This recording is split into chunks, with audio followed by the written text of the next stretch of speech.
Hindi cinema के इतिहास में कुछ नाम ऐसे रहे हैं जो अपने फिल्मों से ज्यादा अपनी शख्सियत, अपने फैसलों और विवादों के लिए जाने जाते रहे। ऐसा ही एक नाम था पहलाज निलानी का। 80 और 90 के दशक में बॉलीवुड को तमाम ब्लॉकबस्टर फिल्में देने वाले पहलाज निलानी ने अचानक हम सभी को हमेशा के लिए अलविदा कह दिया है। पहलाज के निधन की खबर ने बॉलीवुड समेत पूरे मनोरंजन जगत को बड़ा झटका दिया है।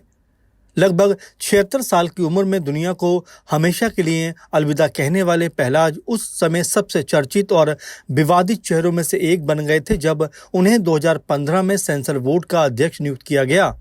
एक दौर में गोविंदा को सुपरस्टार बनाने वाले निर्माता से लेकर फिल्मों पर कैंची चलाने तक का उनका सफर बेहद दिलचस्प, नाटकीय और उतार चढ़ाव से भरा रहा है। आइए आपको विस्तार से हम पहलाज निलानी के जीवन, उनके फिल्मी करियर, सेंसर बोर्ड के कार्यकाल और उनके तमाम बड़े विवादों और उनके पूरे सफर से आपको रूबरू कराते हैं। शुरुआती जीवन और सिनेमा में प्रवेश। पहलाज का जन्म सिनेमाई दुनिया से दूर एक साधारण पृष्ठभूमि में हुआ था, लेकिन सिनेमा के प्रति उनका आकर्षण उन्हें माया नगरी मुंबई खींच लाया। 70 के दशक के आसपास और 80 के दशक की शुरुआत में उन्होंने फिल्म निर्माण की बारीकियों को समझा और खुद एक आज़ाद निर्माता के रूप में स्थापित होने का फैसला किया। वो उस दौर में बॉलीवुड में आए जब सिनेमा रोमांटिक दौर से निकलकर एक्शन और मसाला फिल्मों की तरफ बढ़ रहा था। निलानी ने दर्शकों की नब्ज को बहुत जल्दी पहचान लिया। उन्हें पता था कि आम भारतीय दर्शक सिनेमा हॉल में क्या देखना पसंद करता है: एक्शन, ड्रामा, थोड़ा रोमांस और मनोरंजन। बतौर निर्माता स्वर्णिम दौर। गोविंदा और निलानी की जोड़ी का अपने आप में फिल्म दुनिया में एक स्थान रहा है। आपको बता दें, 1980 और 90 के दशक में कई हिट फिल्मों में गोविंद निलानी और गोविंदा की जोड़ी ने काम किया। पहलाज निलानी ने गोविंदा के करियर को संवारने में सबसे बड़ी भूमिका निभाई। उन्होंने गोविंदा को लेकर 1986 में फिल्म इल्जाम बनाई, जो बॉक्स ऑफिस पर बेहद हिट साबित हुई। इस फिल्म के गानों और गोविंदा के डांस ने उन्हें रातों रात सुपरस्टार बना दिया। इसके बाद इस जोड़ी ने एक के बाद एक कई सफल फिल्में दी। शोला शबनम 1992। इस फिल्म ने गोविंदा के करियर को एक नई ऊंचाई दी और ये उस साल की सबसे बड़ी हिट फिल्मों में शामिल थी। आंखें 1993 डेविड धवन द्वारा निर्देशित और पहलाज निलानी द्वारा डायरेक्टेड ये फिल्म बॉलीवुड के इतिहास की सबसे बड़ी कल्ट कॉमेडी फिल्मों में शुमार की जाती है। गोविंदा और चंकी पांडे की दोहरी भूमिका वाली इस फिल्म ने बॉक्स ऑफिस पर सारे रिकॉर्ड तोड़ दिए थे। पहलाज की अन्य प्रमुख फिल्में। गोविंदा के अलावा निलानी ने अनिल कपूर, जूही चावला, मिथुन चक्रवर्ती और इस तरह के तमाम बड़े सितारों के साथ काम किया। उनकी कुछ अन्य फिल्मों की बात करें तो इनमें आग ही आग 1987, पाप की दुनिया 1988, मिट्टी और सोना 1989, तलाश, द हंट बिगिंस 2003। इसके अलावा निलानी ने और भी कई फिल्में बनाई। कहा जाता है कि उनकी फिल्मों की सबसे खास बात होती थी उनका तेज संगीत, कड़क डायलॉग और पक्के तौर पर कमर्शियल तत्व। वो पूरी तरह से जनता को समर्पित फिल्में बनाया करते थे। सेंसर बोर्ड के अध्यक्ष का कार्यकाल। साल 2015 पहलाज निलानी के जीवन का सबसे बड़ा टर्निंग पॉइंट साबित हुआ। जनवरी 2015 में केंद्र सरकार ने उन्हें केंद्रीय फिल्म प्रमाणन बोर्ड यानी CBFC का अध्यक्ष नियुक्त किया। उन्होंने लीला सैमसन की जगह ली थी। निलानी के आते ही सेंसर बोर्ड के काम करने का तरीका पूरी तरह बदल गया। उन्होंने फिल्मों में गाली गलौज, अश्लीलता और हिंसा के खिलाफ एक बेहद सख्त रुख अपनाया। इसी रुख के कारण मीडिया और बॉलीवुड इंडस्ट्री में उन्हें संस्कारी चेयरमैन का टैग दिया गया। उनके 2.5 साल के कार्यकाल में तमाम विवाद सामने आए। पहलाज के कार्यकाल के 5 बड़े विवाद। पहलाज निलानी का सेंसर बोर्ड चेयरमैन के रूप में कार्यकाल जितना सक्रिय था उतना ही विवादित भी रहा। आइए नजर डालते हैं उन प्रमुख विवादों पर जिसने देश में अभिव्यक्ति की आज़ादी पर एक नई बहस छेड़ दी थी। उड़ता पंजाब विवाद 2016 ये निलानी के कार्यकाल का सबसे बड़ा और सबसे हाई प्रोफाइल विवाद था।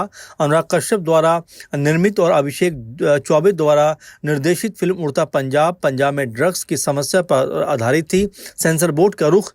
इस मामले पर निलानी की अगुवाई वाले बोर्ड ने फिल्म में 79 कट लगाने की मांग की। बोर्ड का कहना था कि फिल्म पंजाब राज्य को बदनाम करती है, यहाँ तक कि फिल्म के नाम से पंजाब शब्द को भी हटाने को कहा गया। नतीजा ये रहा, फिल्म मेकर्स बॉम्बे हाईकोर्ट चले गए। कोर्ट ने सेंसर बोर्ड को कड़ी फटकार लगा दी और कहा कि बोर्ड का काम फिल्मों को प्रमाणित करना होता है, ना कि काटना।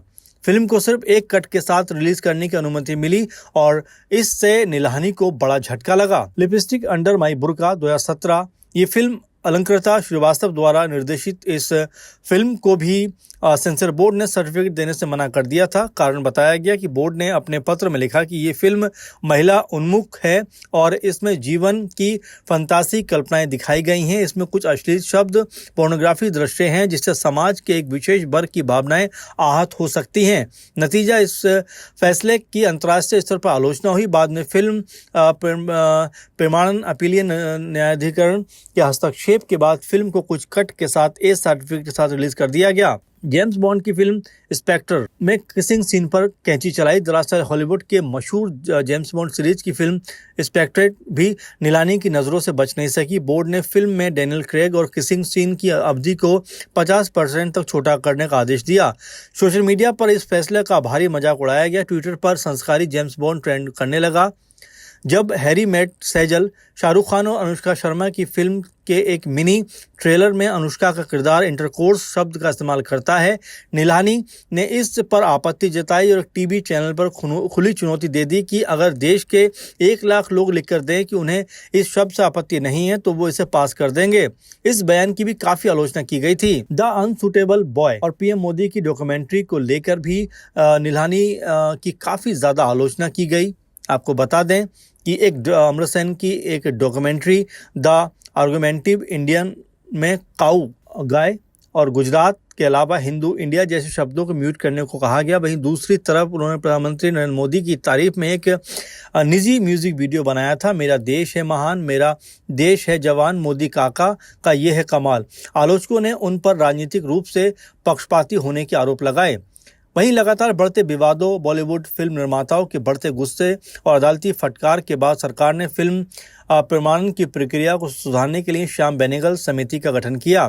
इस समिति ने सिफारिश की कि सेंसर बोर्ड को कट्स लगाने के बजाय सिर्फ उम्र के हिसाब से फिल्मों को कैटेगराइज यानी AU करना चाहिए। आखिरकार अगस्त 2017 में सरकार ने पहलाज को उनके पद से हटा दिया और उनकी जगह मशहूर गीतकार और कवि प्रसून जोशी को सेंसर बोर्ड का नया अध्यक्ष नियुक्त किया गया। दोबारा निर्माता की भूमिका में सेंसर बोर्ड से हटने के बाद पहलाज निलानी एक बार फिर फिल्म निर्माण की दुनिया में लौट आए, लेकिन इस बार उनका रुख देखकर हर कोई हैरान रह गया। जिस पर पहलाज निलानी ने 2.5 साल तक फिल्मों में छोटे से छोटे बोल्ड सीन पर कैंची चलाई थी। उन्होंने सेंसर बोर्ड से निकलते ही जूली 2 2017 जैसी एक बोल्ड फिल्म और एरोटिक थ्रिलर फिल्म का न सिर्फ निर्माण किया बल्कि वितरण और प्रचार भी किया।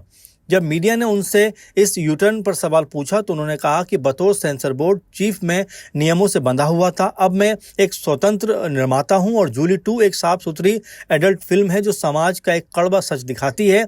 इसके बाद 2019 में उन्होंने गोविंदा के साथ अपनी पुरानी ट्यूनिंग को वापस लाने का प्रयास किया और फिल्म रंगीला राजा बनाई। हालांकि इस फिल्म को बॉक्स ऑफिस पर सफलता नहीं मिली और इस फिल्म की रिलीज के वक्त निलानी को नए सेंसर बोर्ड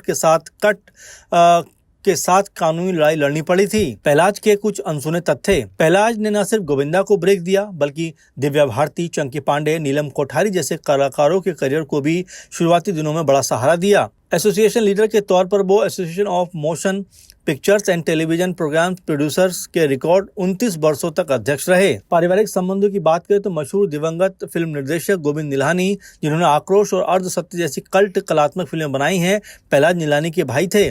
दोनों भाइयों की सिनेमाई सोच एक दूसरे से एकदम विपरीत थी। निलानी कभी भी अपने फैसलों पर पछतावा नहीं जताते थे। उनका हमेशा से मानना रहा कि वो भारतीय संस्कृति और परंपराओं को पश्चिम प्रभाव से बचाने का प्रयास कर रहे हैं। पहलाज निलानी को किसी एक खांचे में फिट करना बेहद मुश्किल है। उनके व्यक्तित्व के 2 पहलू नजर आते हैं। पहला पहलू सफल फिल्म निर्माता का। वो एक ऐसे फिल्म मेकर थे जिन्होंने 80 और 90 के दशक में सिंगल स्क्रीन थिएटर्स में सीटियां और तालियां बजाने वाली जनता की नब्ज को समझा। उन्होंने ऐसी फिल्में दी जिन्होंने मंदी के दौर में भी सिनेमाघरों को जिंदा रखा। दूसरा पहलू सेंसर चीफ। वो एक ऐसे अध्यक्ष के तौर पर याद किए जाएंगे जो बदलते हुए आधुनिक भारतीय सिनेमाई आज़ादी और इंटरनेट के दौर में पुराने ढर्रे के नियमों को लागू करने की जिद पर अड़े रहे।